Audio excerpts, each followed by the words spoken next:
Hi everyone, आज मैं आपको बताऊंगा कैसे हम लारावेल लाइववायर में CRUD ऑपरेशन परफॉर्म कर सकते हैं। ठीक है। CRUD ऑपरेशन में सबसे पहले क्रिएट आता है, उसके बाद रीड आता है, फिर अपडेट आता है, फिर डिलीट आता है। ठीक है, तो स्टेप बाय स्टेप मैं आपको ये सारी चीज़ें बताता रहूँगा। सबसे पहले मैं आपको बताऊँगा कैसे हम एक फॉर्म में डेटा इंसर्ट हम कर सकते हैं। तो जैसे आप देख रहे हो ये फॉर्म ऑलरेडी बना हुआ है, तो इसमें मैं बताऊँगा कैसे हम डेटा इंसर्ट कर सकते हैं। ठीक है, तो इसमें एक सबसे पहले इमेज फील्ड बना हुआ है, उसके बाद कैटेगरी, सेलेक्ट, डिटेल, एसईओ, ये 4-5 फील्ड और बने हुए हैं।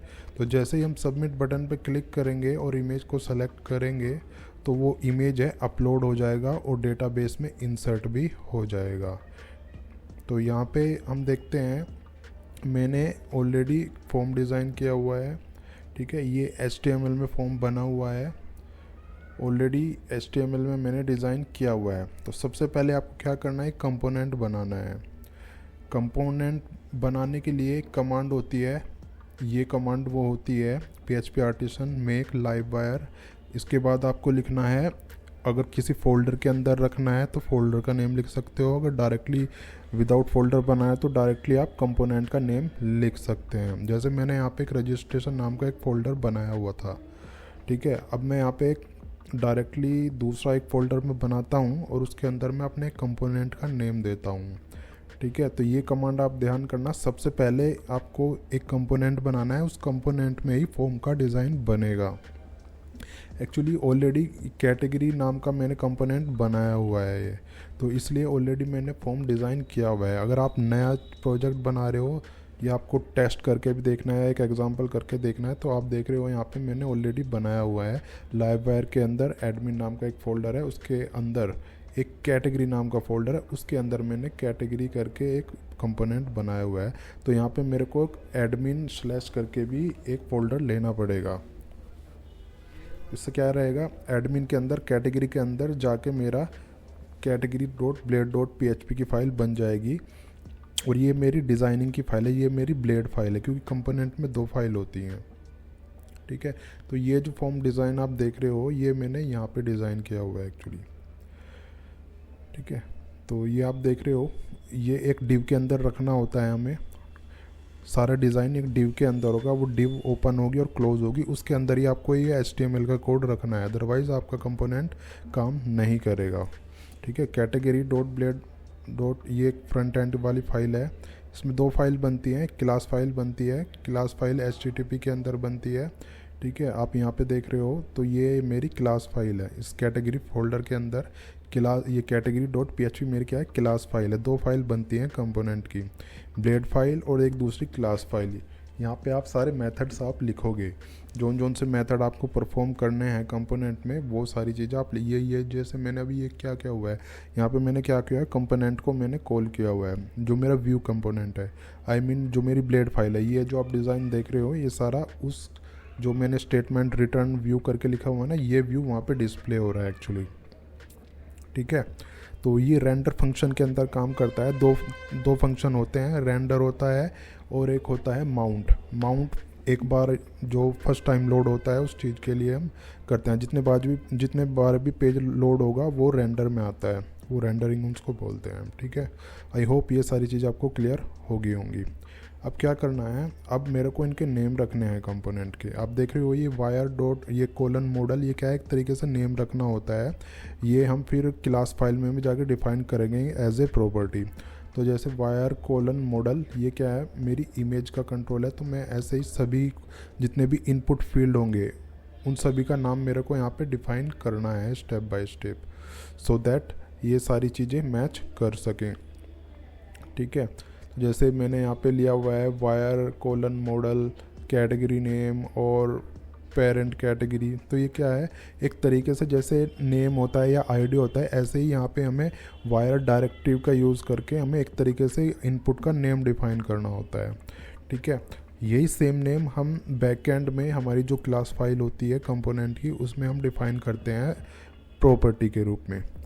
ठीक है, तो मैंने नाम डिफाइन किया हुआ है और आपको यहाँ क्लास में भी जाके डिफ़ाइन करने पड़ेंगे। तो मैं पहले यहाँ पे क्लास में डिफ़ाइन कर देता हूँ, जैसे पब्लिक उसके बाद लिखेंगे हम जो मेरा वहाँ पे नाम है, जो मैंने नाम वहाँ पे इमेज ही लिया हुआ था, तो इस टाइप से हम यहाँ पे प्रॉपर्टी डिफाइन कर देंगे।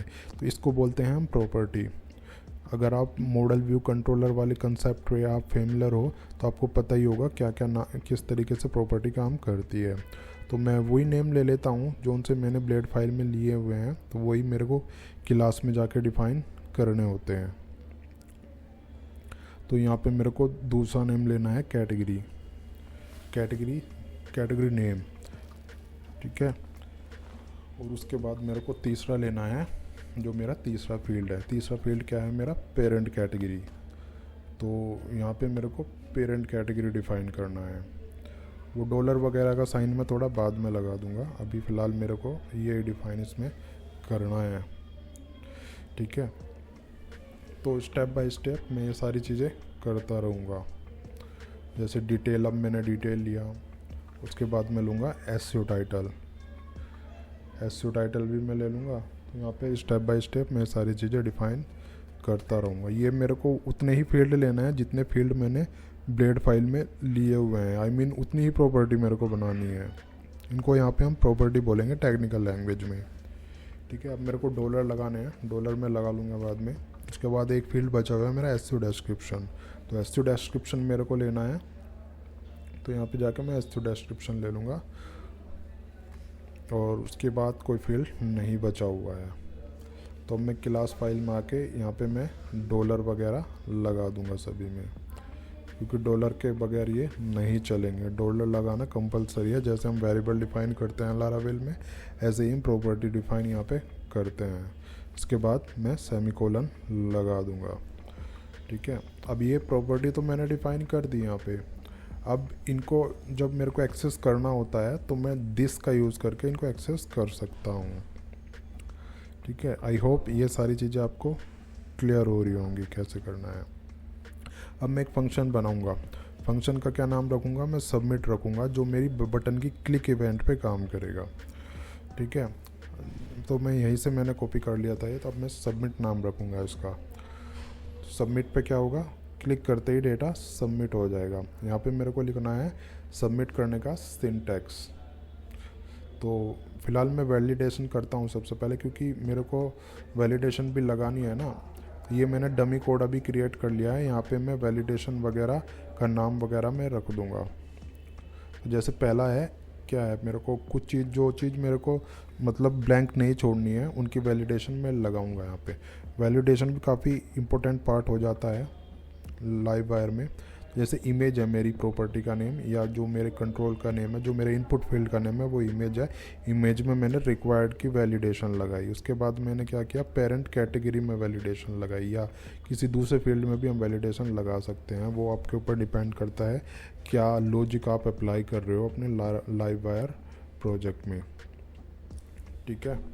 तो इस टाइप से हम यहाँ पे कर सकते हैं ऐसे, ठीक है गाइज। आई होप ये सारी चीज़ें आपको क्लियर हो रही होंगी। तो कैटेगरी नेम मैंने दिया, उसके बाद मेरे को लेना है एसईओ टाइटल।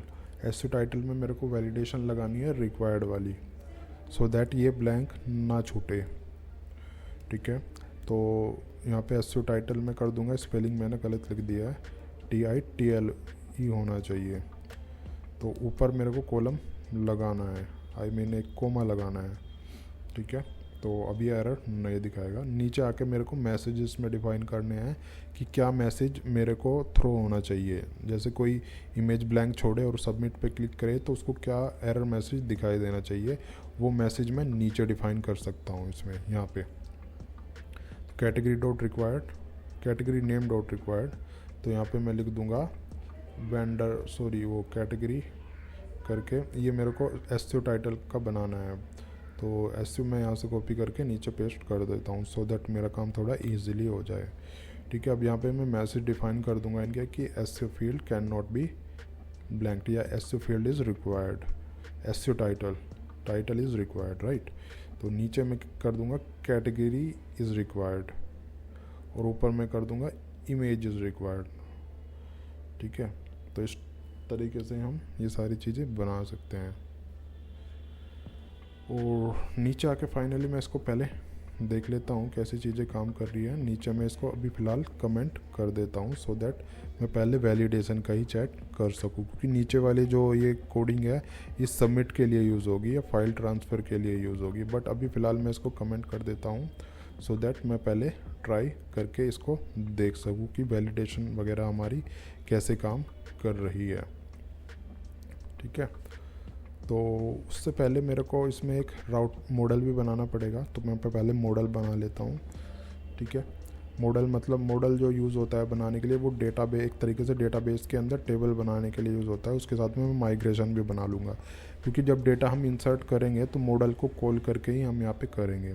तो ये जैसे मैंने कमांड चलाई PHP artisan make model category और -m, तो ये माइग्रेशन भी बन जाएगा। माइग्रेशन अगर आप लारावेल पढ़ रहे हो या लाइव वायर प्रैक्टिस करें तो आपको पता ही होगा माइग्रेशन क्या होता है। तो यहाँ पे मैं जाता हूँ तो यहाँ पे मेरे को माइग्रेशन मिल जाएगा डेटाबेस के अंदर, माइग्रेशन फोल्डर के अंदर ये मेरा माइग्रेशन यहाँ पे बन के तैयार हो चुका है।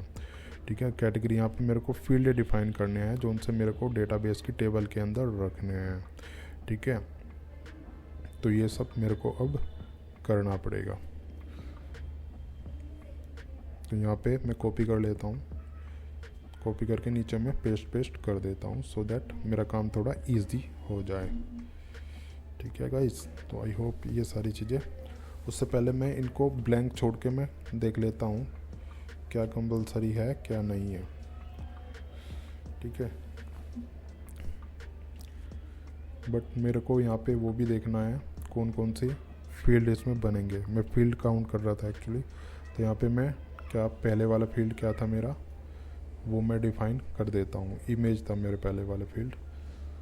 ठीक है, उसके बाद मैं दूसरा फील्ड डिफ़ाइन कर देता हूँ, इसको मैं नलेबल कर दूँगा। नलेबल मतलब आप डेटा कंपलसरी नहीं होगा उसमें एंटर करना, क्योंकि अगर इसको नलेबल हम नहीं करेंगे तो अगर उसमें डालना कंपलसरी होगा। अगर ब्लैंक छोड़ दोगे आप वो एरर दिखाता रहेगा। तो मैं फटाफट कॉपी करके उसको पेस्ट करके इसमें एडिट करके ये सारी चीज़ें कर लेता हूँ। दूसरा मेरा कॉलम है इसमें कैटेगरी। इनको एक तरीके से जैसे हम टेबल में कॉलम बनाते हैं ना, ऐसे हम कॉलम बना सकते हैं। कैटेगरी का नेम क्या है, सॉरी उसका कॉलम का नेम क्या है, कैटेगरी नेम। तीसरा कॉलम मैं इस टाइप से बना लूँगा इसमें, अब कॉपी करके। तीसरे कॉलम का क्या नाम है मेरा, देखते हैं क्या नाम है, सब कैटेगरी। ठीक है, सब कैटेगरी नेम है तीसरे कॉलम का।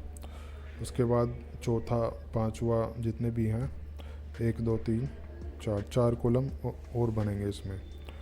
ठीक है, तो चारों कॉलम में ऐसे ही कॉपी करके मैं बना लेता हूँ सो दैट मेरा काम थोड़ा जल्दी और इजी हो जाए। ठीक है, आई होप ये सारी चीज़ें आपको क्लियर हो रही होंगी। ठीक है, इसके बाद डिटेल वाला कॉलम मैं बना लेता हूँ और उसके बाद मैं बना लेता हूँ नेक्स्ट वाला एसईओ टाइटल है। फिर एसईओ कीवर्ड या डिस्क्रिप्शन बनेगा, एसईओ कीवर्ड्स। उसके बाद बनेगा एसईओ डिस्क्रिप्शन। ये गाइस मैं डेटाबेस के अंदर जो मेरा टेबल है उसके मैं कॉलम ले रहा हूँ। अभी मैंने रिसेंटली इसका माइग्रेशन क्रिएट किया है। ठीक है, बट अभी ये माइग्रेट नहीं हुआ है, मतलब एक तरीके से स्ट्रक्चर हम बना रहे हैं, क्योंकि ये टेबल बनाने के लिए मेरे को एक कमांड रन करनी पड़ेगी।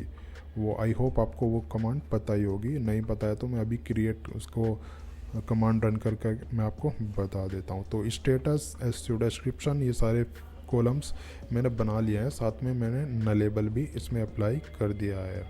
ठीक है, आपकी मर्जी है वो नलेबल आप इसमें फंक्शन कॉल करो कि नहीं, बाकी एक तरीके से ठीक ही होता है। अगर बाय चांस मैं भूल भी जाऊँ डालना तो वो एरर नहीं दिखाया। अब मैं इसको माइग्रेट कर लेता हूँ। PHP आर्टिसन माइग्रेट कमांड होती है, उस कमांड के थ्रू ये माइग्रेट हो जाएगा, मतलब हमारी डेटाबेस में टेबल हमारी बन जाएगी। ठीक है, अब ये एरर दिखा रहा है। एरर क्या दिखा रहा है, ओके, एरर ये दिखा रहा है क्योंकि मैंने डेटाबेस तो बनाया नहीं इसमें। सबसे पहले आपको क्या करना है, डेटाबेस बनाना है। उस डेटाबेस का नाम आपको .env फाइल जो होती है उसमें जाके डिफ़ाइन कर देना है। ठीक है, अब मैं डेटाबेस बनाऊंगा, बना लिया है मैंने। तो अब मैं .env फाइल में जाऊंगा यहाँ पे। तो .env फाइल में आपको जाना है और यहाँ पे डेटाबेस का नेम डिफ़ाइन आपको कर देना है। जैसे मेरे डेटाबेस का नेम ट्रांसपेरेंट है। अगर आपने यूज़र नेम बनाया या पासवर्ड बनाया तो वो भी आपको यहाँ पे डिफ़ाइन कर देना है। तो अगर मैं अब कमांड रन करता हूँ, आप देख रहे हो इजीली मेरी माइग्रेशन वगैरह मेरा माइग्रेट हो गया है सब कुछ, ठीक है, कोई एरर नहीं आई है। सबसे पहले आपको डेटाबेस क्रिएट करना है, उसके बाद ही आप माइग्रेशन वगैरह हम कर सकते हैं, ठीक है। यहाँ पे ट्रांसपेरेंट में आप जाते हो तो मेरा डेटाबेस का स्ट्रक्चर, डेटाबेस के अंदर टेबल्स वगैरह दिख जाएंगी सब। रिसेंटली जो मैंने कैटेगरीज वाली जो टेबल बनाई है, जो माइग्रेशन बनाया है, वो ये है, ठीक है। यहाँ पे आप देख रहे हो मेरे कॉलम्स वगैरह जो मैंने वहाँ पे डिफ़ाइन किए थे, वो सारा स्ट्रक्चर आपको दिख ही रहा है, क्या क्या मैंने कॉलम लिए हैं, और ये वही हैं जो मैंने माइग्रेशन में डिफ़ाइन किया था, ठीक है। तो ये मेरा फील्ड है, ये मेरा फॉर्म है, ये फॉर्म है। अब मैं क्या करता हूँ, मैं यहाँ पे मैसेज डिफ़ाइन कर देता हूँ, मैं मतलब वैलिडेशन को चला के देखता हूँ, जो मैंने एरर के वैलिडेशन बनाए हैं, ये वाले वैलिडेशन, ठीक है। तो अगर मैं इसको यहाँ पे मेरे को मैसेज डिफ़ाइन करना है पहले तो इस टाइप से मैं ये कॉपी करके नीचे पेस्ट करके मैं इनके मैसेज दे देता हूँ सभी के, क्योंकि मैसेज देना सही रहता है, उससे यूज़र को इन्फॉर्म हो जाता है कि क्या इशू है क्या इशू नहीं है, ठीक है। कैटेगरी नेम मैंने यहाँ पे डिफ़ाइन किया था, तो नीचे भी मैं कैटेगरी नेम करके एक डिफ़ाइन कर देता हूँ फील्ड, ठीक है। आई होप ये सारी चीज़ें आपको क्लियर हो रही होंगी। उसके बाद मैं नीचे जाता हूँ, ये कैटेगरी नेम मैंने कैटेगरी नेम जो फील्ड है उसके लिए डिफ़ाइन किया, एक तरीके से एरर के हमने नाम रख दिए हैं यहाँ पे, जहाँ ये वही नाम है जो क्लास फाइल में हमने डिफ़ाइन किए थे। ऐसे ही एक फील्ड ये बनाया हुआ है मैंने, तो ये भी मैं डिफ़ाइन यहाँ पे कर दूँगा। ओके गाइस, आई होप ये सारी चीज़ें आपको क्लियर हो रही होंगी। यहाँ पे भी मैं वही नाम रख दूँगा, क्योंकि मैंने सेम नाम लिया है, मैंने इसका जो प्रॉपर्टी का नाम है और जो मेरी एरर का नाम है वो मैंने सेम लिए हैं, ठीक है। तो यहाँ पे क्या है, फंक्शन है मेरा, फंक्शन जो सबमिट होगा, जो बटन की क्लिक इवेंट पे जो कॉल होगा वो वाला मेरा फंक्शन है। तो ये वही फंक्शन है, ये मेरे को ऊपर ही डिफ़ाइन फॉर्म के एक्शन पे डिफ़ाइन करना है। एक्शन का सिंटैक्स आपने देख लिया है क्या होता है। अब यहाँ पे मेरे को डिफ़ाइन करना है, मैं कमेंट करा के इसको चला के देखता हूँ कैसे ये चीज़ चल रही है, ठीक है। अब एरर हम टेस्ट करके एक तरीके से हमारा टेस्ट हो जाएगा। तो यहाँ पे मैं रिफ़्रेश कर लेता हूँ। अब मैं इसमें सबमिट पर मैंने क्लिक किया, तो आप देख रहे हो ये एरर का वैलिडेशन दिखा रहा है। 3 फील्ड में मैंने वैलिडेशन लगाई है, तीनों फील्ड में ये प्रॉपर्ली काम कर रही है, ठीक है। अब मैं अगर इसमें फिल कर देता हूँ तो ये एक्सेप्ट कर लेगा, ठीक है गाइज। आई होप ये सारी चीज़ें आपको क्लियर हो रही होंगी, ठीक है। ऐसे ही इमेज पे मैंने वैलिडेशन लगाई थी। अब मैं बैकएंड पे जाके यहाँ पे इसको कमेंट को हटा देता हूँ और अपना जो सबमिट का मेरा कोड है उस पर मैं काम करता हूँ, ठीक है। सबसे पहले मेरे को फाइल ट्रांसफ़र, फाइल अपलोड पे काम करना चाहिए था, बट पहले मैं इसको जो मेरा मॉडल है उसको मैं इसमें लगा देता हूँ। मॉडल कौन सा था मेरा, कैटेगरी नाम से जो मैंने मॉडल बनाया था, ये वही मॉडल है जो हमने कमांड क्रिएट करके बनाया था। ऊपर इसको यूज़ भी करना है, तो यहाँ पे जैसे नेम स्पेस वगैरह हम यूज़ करते हैं या मॉडल वगैरह यूज़ करते हैं, वो इस टाइप से हम यहाँ पे लिखेंगे यूज़ और फिर मॉडल का नेम। मॉडल जिस डायरेक्टरी के अंदर है पूरा प्रॉपर उसका एक रेफरेंस हमें यहाँ पे डिफ़ाइन करना होता है, अदरवाइज़ वो वहाँ पे एरर दिखाएगा। और यहाँ पे एक तरीके से एज करके हम उसका एक नेम भी रख सकते हैं, वो नेम हम नीचे डिफ़ाइन कर सकते हैं, राइट।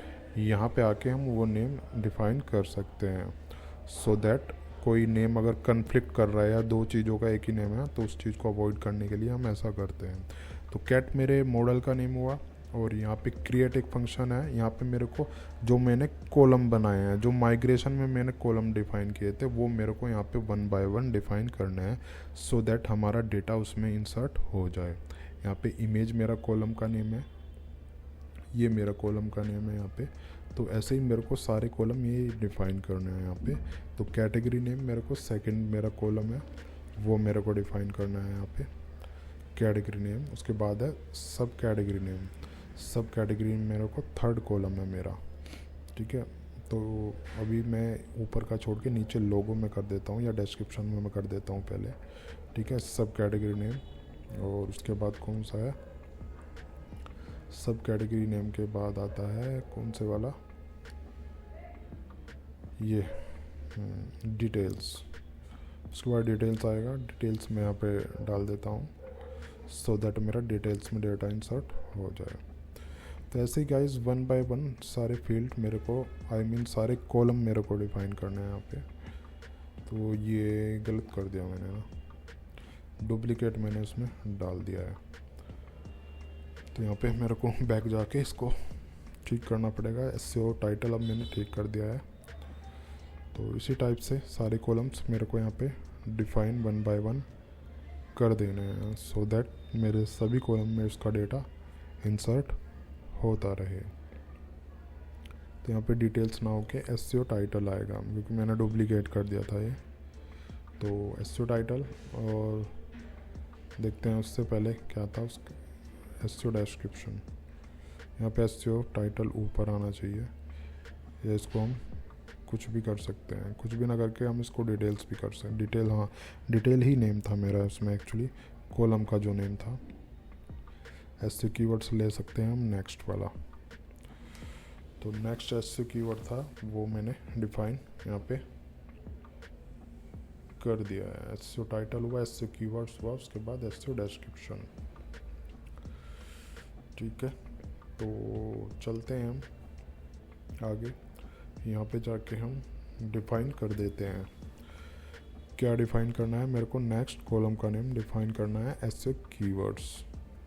उसके बाद एक और रह जाता है एसईओ डिस्क्रिप्शन। तो ये मेरा एसईओ डिस्क्रिप्शन है। उसके बाद एक और रह जाएगा, उसका नाम, कॉलम का नाम रहेगा स्टेटस। तो यहाँ पे मेरे को एसईओ डिस्क्रिप्शन डिफाइन करना है। ठीक है, और स्टेटस तो मैंने लिया पहले से डिफाइन है इसमें। तो ये फालतू के जो हैं हम हटा सकते हैं, इनको कमेंट भी हम कर सकते हैं सो दैट। अब जैसे इमेज है, इमेज मेरे को अपलोड करना है, ये फाइल नेम मैं ऊपर डिफाइन कर दूंगा। ठीक है, इमेज मेरा वही कॉलम का नेम है जिसमें इमेज मेरी इंसर्ट होगी, और वो ये फालतू का हटा के मैं इसको थोड़ा ठीक कर देता हूँ। और ऊपर वाला जो मेरा स्लग है इसको मैं कमेंट कर देता हूँ क्योंकि स्लग नाम का हमारा कोई इसमें कॉलम नहीं है अभी फ़िलहाल।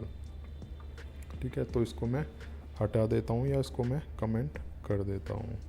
मैं इसको कमेंट ही कर देता हूँ सो दैट बाद में अगर ज़रूरत पड़े तो उसको अनकमेंट करके हम यूज़ कर सकें। अब ऊपर देखो क्या हो रहा है, यहाँ पे फाइल नेम है। फाइल नेम में मेरा जो है फाइल ट्रांसफ़र हो रही है, अपलोड हो रही है। यहाँ पे अपलोड, यहाँ पे नेम बनाएगा वो एक्चुअली मेरी फ़ाइल का नेम रखेगा, उसका एक्सटेंशन उठाएगा। यहाँ पे ये प्रॉपर्टी यूज़ हो रही है मेरी इमेज वाली, ये वाली जो ऊपर जो हमने ब्लेड में नाम रखा था उसी नाम की हमने यहाँ पे प्रॉपर्टी बनाई है। तो वो प्रॉपर्टी मेरी यहाँ पे है। ऊपर का मेरा सेमीकोलन छूट गया था इसलिए मैंने सेमीकोलन लगाया है। तो नीचे जाके वही प्रॉपर्टी हम यूज़ करेंगे, सेम दिस एरो लगा के image get client original extension, ये हम यूज़ करेंगे। और इससे पहले कुछ फंक्शंस हैं जैसे टाइम, रैंड। ठीक है, ये फंक्शंस मैंने यूज़ किए हैं। रैंड फंक्शन किस लिए यूज़ किया है? रैंड फंक्शन मैंने रैंडम नंबर उठाने के लिए यूज़ किया है। ये रैंडमली नंबर उठाता रहेगा। ठीक है, यहाँ पे हम कुछ नाम डिफाइन कर देंगे जिससे हमारी इमेज हमें पता चले, क्योंकि यहाँ पे टाइम उठाएगा और रैंडम नंबर उठाएगा तो उससे हमें कुछ पता नहीं चल पाएगा। इस टाइप से आप लॉजिक कुछ भी लगा सकते हो अपनी इमेज का नाम देने के लिए। यहाँ पे क्या हो रहा है? Storage publicly as, store publicly as. यहाँ पे जो स्टोरेज का फोल्डर होता है ना, उसमें जाके पब्लिक के अंदर कैटेगरी फोल्डर में बना लेगा एक। उसके अंदर यहाँ पे आप देखोगे ना स्टोरेज का एक फ़ोल्डर है, तो स्टोरेज के अंदर जाएगा, ऐप के अंदर जाएगा, पब्लिक के अंदर जाके यहाँ पे कैटेगरी नाम का एक फ़ोल्डर बना लेगा। और उसके अंदर जो फाइल नेम में जो नाम बन के आएगा वो ट्रांसफ़र हो जाएगा, अपलोड हो जाएगा। और डेटाबेस की टेबल में एक एंट्री हो जाएगी हमारी इमेज नाम के कॉलम में। ठीक है, काफ़ी इम्पोर्टेंट चीज़ होती है अगर आप कोई प्रोजेक्ट बना रहे हो जिसमें इमेज वगैरह अपलोड करनी है। ठीक है, उसके बाद कैटेगरी नेम आता है। ये प्रॉपर्टी हम यहाँ पे यूज़ करेंगे डेटा इंसर्ट कराने के लिए। प्रॉपर्टी जो यूज़ करते हैं हम दिस कीवर्ड के साथ में यूज़ करते हैं। ठीक है, सारी प्रॉपर्टी हम दिस कीवर्ड के साथ में यूज़ करेंगे। नेक्स्ट प्रॉपर्टी उठाते हैं पेरेंट कैटेगरी। तो पेरेंट कैटेगरी है, उसी के साथ में हम यूज़ करेंगे। तो पेरेंट कैटेगरी में यहाँ पे रख देता हूँ सो दैट मेरा पेरेंट कैटेगरी का डेटा इंसर्ट हो जाए। उसके बाद डिटेल्स है, डिटेल्स भी मैं रख देता हूँ यहाँ पे, ठीक है।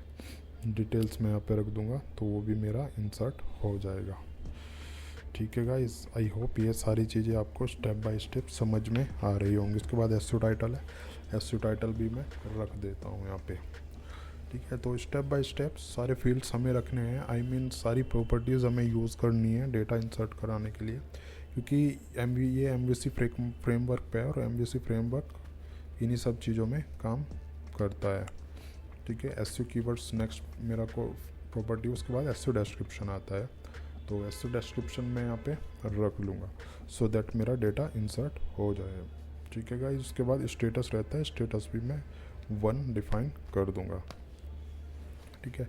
उसके बाद नीचे जो होता है, नीचे फंक्शन होता है रीसेट। रीसेट जो यूज़ होता है वो ब्लैंक करने के लिए यूज़ होगा मेरे टेक्स्ट बॉक्स फील्ड को, बट यहाँ पे हमें प्रॉपर्टी का नेम डिफ़ाइन करने हैं, जो उनसे हमने ऊपर पब्लिक करके जो डिफ़ाइन की थी वही नेम हम यहाँ पे डिफ़ाइन कर देंगे। जैसे इमेज है, कैटेगरी नेम है, पेरेंट कैटेगरी है, तो वही सारे नेम हम यहाँ पे डिफ़ाइन कर देंगे, ठीक है। इमेज मैंने लिया, उसके बाद हम ले लेंगे category name, category name parent category, ठीक है। तो इसी तरीके से हम ये सारी चीज़ें यहाँ पे कर देंगे, इमेज और ये पेरेंट कैटेगरी, ठीक है। उसके बाद डिटेल्स, फिर एसईओ टाइटल, तो इसी टाइप से हम सारे इसमें डिफ़ाइन कर देंगे, ठीक है। डिटेल्स हम डिफ़ाइन कर देंगे यहाँ पे, तो रीसेट कर देंगे, क्योंकि जैसे डेटा इंसर्ट होगा उसके बाद रीसेट हो जाएगा सब मतलब सारे जो टेक्स्ट बॉक्स जो इनपुट फील्ड हैं वो सारे रीसेट हो जाएंगे, ठीक है। तो ये सारे हम यहाँ पे प्रॉपर्टी डिफ़ाइन कर देंगे। एसईओ कीवर्ड्स है, एसईओ डिस्क्रिप्शन है, ये बाकी की जो उनसी 2 प्रॉपर्टी बची हुई हैं वो भी हम यहाँ पे डिफ़ाइन कर देंगे सो दैट सारी चीज़ें रीसेट हो जाए, ठीक है गाइस। तो यही इसमें मैं आपको बता रहा हूँ। इसके बाद एक फील्ड रह जाता है, आई मीन एक प्रॉपर्टी रह जाती है, वो भी हम ब्लैंक छोड़ देंगे, ठीक है। यहाँ पे डिफ़ाइन करके उसको हम ब्लैंक बनाने के लिए छोड़ देंगे, ये फाइनली ये हट जाएगा यहाँ से। और उसके बाद ये नीचे मैसेज आएगा फ्लैश मैसेज, ये सेशन में जाता है, ठीक है। यहाँ पे हम देख लेंगे सक्सेसफुली एडिट, ठीक है। ये नीचे कैच आएगा, कैच में कुछ एरर मैसेज मैंने दिया हुआ है, उसका कोई ज़रूरत नहीं है दिखाने का, ठीक है। कैच ये हैंडल कर लेगा, ट्राई कैच आपको पता ही है एरर हैंडलिंग के लिए यूज़ होता है, ठीक है गाइस। तो अब इसको हमें चला के देखना है, सेव करके इसको चला के देखते हैं।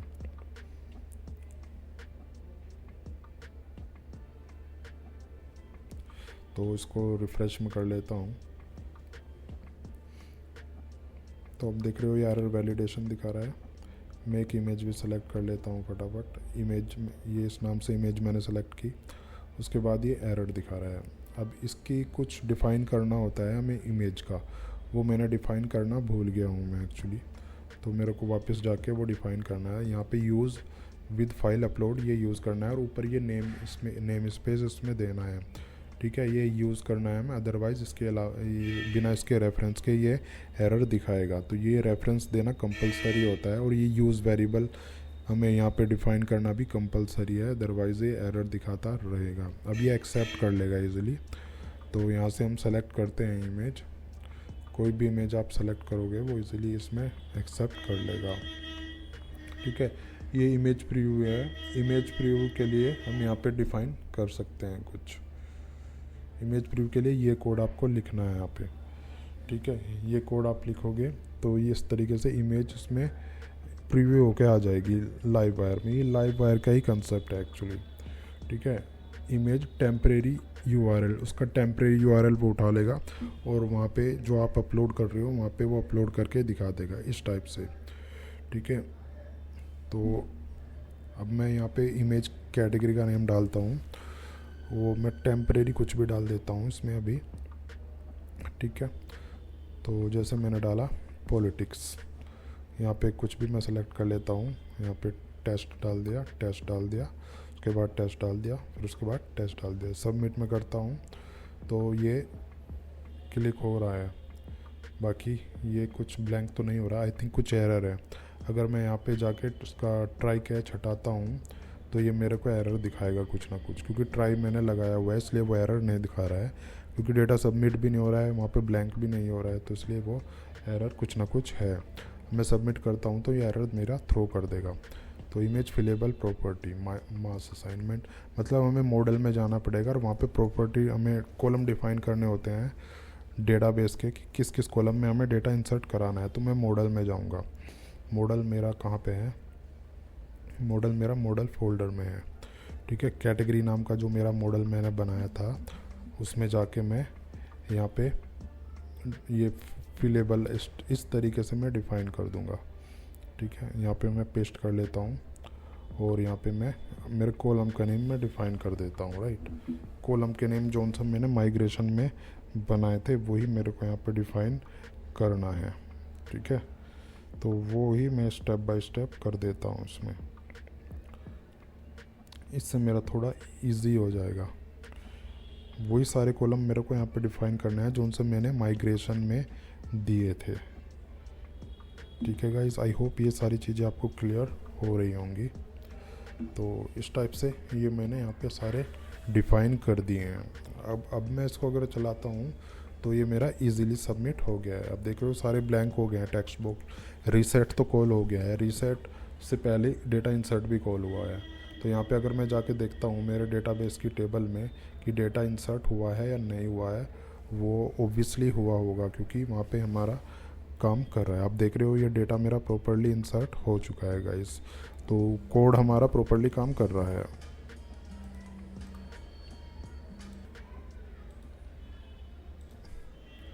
ठीक है, अब यहाँ पे आप देखते हो ना, तो यहाँ पे फाइल्स मेरी अपलोड भी हो गई हैं। फाइल अपलोड हो गई हैं यहाँ पे। कहाँ पे? मेरा जो स्टोरेज नाम का फोल्डर है, स्टोरेज के अंदर जो पब्लिक के अंदर कैटेगरी के अंदर, ये आप देख रहे हो ये पहले कुछ अपलोड हो चुकी हैं जब हमारा डेटा इंसर्ट नहीं हुआ था। क्योंकि इमेज तो अपलोड वो पहले कर ही रहा है, तो अपना लॉजिक के अकॉर्डिंग आप उस चीज़ को चेक भी करा सकते हो। बाकी इसमें मेरी प्रॉपरली इमेज फाइल अपलोड हो रही है, ठीक है। तो इस तरीके से आप फाइल भी अपलोड करने का भी आप इसमें देख सकते हो कैसे कैसे फाइल अपलोड हो रही है और कैसे वो डेटाबेस में इंसर्ट हो रही है, ठीक है गाइस। तो अब यहाँ पे एक मैसेज भी आना चाहिए कि हमारा डेटा इंसर्ट हो चुका है। तो उसके लिए क्या करना पड़ेगा, मेरे को सेशन यूज़ करना पड़ेगा। सेशन में यूज़ कर सकता हूँ मेरे जो सेशन का ये सिंटैक्स रहता है लाइव वायर में। सेशन ये एरो लगा के हैज़ मैसेज हमने वहाँ पे डिफ़ाइन किया था, मैसेज के अंदर ही हमने मैसेज स्टोर किया था। तो मैं इसको दोबारा चला के देख लेता हूँ, डेटा सबमिट करके मैं देखता हूँ, ठीक है। डमी डेटा भी फ़िलहाल मैं यहाँ पे डाल रहा हूँ कुछ भी। तो आप वो देख रहे हो ये इमेज प्रीव्यू दिखा रहा है, ठीक है। बड़ी इमेज मैंने लिया है यहाँ पे, तो टेस्ट करके मैं इसमें देखता हूँ अभी फ़िलहाल। तो यहाँ पे टेस्ट मैं कर देता हूँ, ठीक है। अब देख रहे हो ये मैसेज मेरा प्रॉपरली काम कर रहा है, ठीक है गाइस। तो आई होप ये सारी चीज़ें आपको क्लियर हो रही होंगी। सबमिट पर मैं दोबारा क्लिक करता हूँ तो वो इसमें नहीं दिखाएगा, कुछ एरर मैसेज, ऐसा एरर मैसेज दिखाएगा। सबमिट पर मैं दोबारा क्लिक करता हूँ। अब मैं यहाँ पे जाता हूँ बैकएंड में और यहाँ पे मैं एक जो गोल गोल घूमता है ना वो भी मैं लगा देता हूँ। गोल गोल ना घूम कर प्लीज़ वेट का एक मैसेज देता हूँ मैं बटन की क्लिक इवेंट पे। जैसे बटन पे सबमिट पे ये वायर टारगेट हम यूज़ करते हैं, यहाँ पे सबमिट जैसे फंक्शन कॉल होगा ना तो वो एक मैसेज दिखाएगा प्लीज़ वेट करके। जैसे होता है ना गोल गोल घूमता है या प्लीज़ वेट दिखाता है, वो इस टाइप का वायर लोडिंग वायर ये टारगेट करके मैं उस फंक्शन का डिफ़ाइन कर दूंगा किस फंक्शन पे वो जब जाए तो वहाँ पे मैसेज दिखाए, जैसे प्लीज़ वेट करके, ठीक है। यहाँ पे वो दिखाएगा। अभी तो ये वैलिडेशन दिखा रहा है, मैं दोबारा सेलेक्ट कर लेता हूँ इसमें। तो ये करके मैं यहाँ पे डमी डेटा डाल रहा हूँ, ये दिखा रहा है इसमें इमेज प्रीव्यू, ठीक है। इसको मैं करता हूँ, यहाँ पे मैं डमी टेक्स्ट डालता हूँ, उसको सबमिट कर देता हूँ। तो ये सबमिट मैं करता हूँ तो ये मेरा इजीली सबमिट हो जा रहा है। और यहाँ पे आपने देखा होगा प्लीज़ वेट का भी इसने मैसेज दिखाया था। तो चीज़ें गाइस काम कर रही हैं, प्रॉपरली काम कर रही हैं, अच्छी तरीके से काम कर रही हैं। क्रड ऑपरेशंस की बाकी वीडियोस के लिंक ऊपर आई बटन में और नीचे डिस्क्रिप्शन में दिए गए हुए हैं। इसकी एक प्लेलिस्ट बनी हुई है जिसमें क्रड के सारे ऑपरेशन जैसे क्रिएट, रीड, अपडेट, डिलीट, वो सारे वीडियोस बने हुए हैं। तो नीचे या आई बटन में जाके आप डिस्क्रिप्शन में जाके और ऊपर में जाके आप देख सकते हो पूरी प्लेलिस्ट, सो दैट आपका कोई भी कंसेप्ट मिस ना हो, ठीक है। अगर कुछ कोई डाउट हो तो नीचे कमेंट करके ज़रूर आप पूछिए।